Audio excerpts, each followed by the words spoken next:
May mga mahihirap, may mga mayayaman. Iba't ibang estado ang kinabibilangan. Ang mga lumaki sa yaman ay hindi mararanasan ang karanasan ng mga mahihirap. Ang lumaki naman sa hirap ay nais malasap ang karanasan ng mga mayayaman, kahit na hindi nila alam ang kanilang pinagdaanan. Sabi ng ilan sa mga mayayaman, pera lang ang katapat sa lahat ng problemang iyong hinaharap.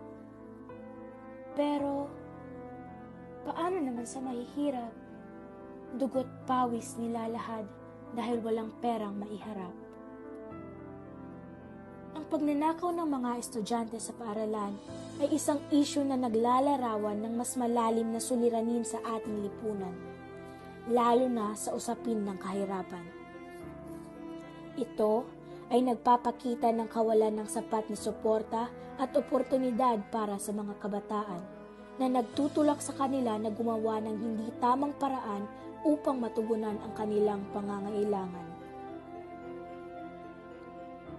Sa kabila ng kanilang mga dahilan, hindi ito nagbibigay ng karapatan sa kanila na magnakaw dahil alam naman nating mali ang gawaing pagnanakaw, gawaing makakasira ng kinabukasan ng mga mag-aaral, kasusuklaman ng iba dahil sa gawaing ginawa, at mahihirapang makuha ang tiwala ng isang tao dahil sa pagnanakaw na naganap.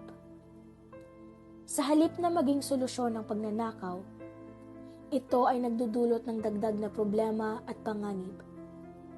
Maraming iba't ibang paraan upang kumita ng legal at maayos. Maaaring maghanap ng mga simpleng trabaho o magsagawa ng mga simpleng negosyo upang kumita ng pera. Meron ring mga programang pangkabuhayan at pagtutulungan sa komunidad na maaaring magbigay ng oportunidad sa mga individual na nangangailangan. Higit sa lahat, ang edukasyon ay isang mahalagang paraan upang makalabas sa kahirapan.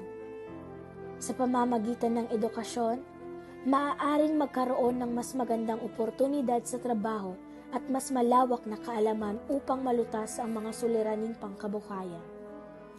Dapat nating isapuso at isaisip na ang pagnanakaw ay hindi solusyon sa kahirapan. Sa halip, ito ay nagdudulot lamang ng masamang epekto at dagdag na suliranin.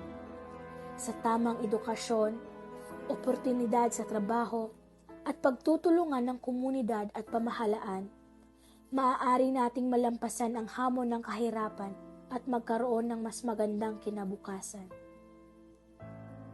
Sa pagnanakaw, walang solusyon.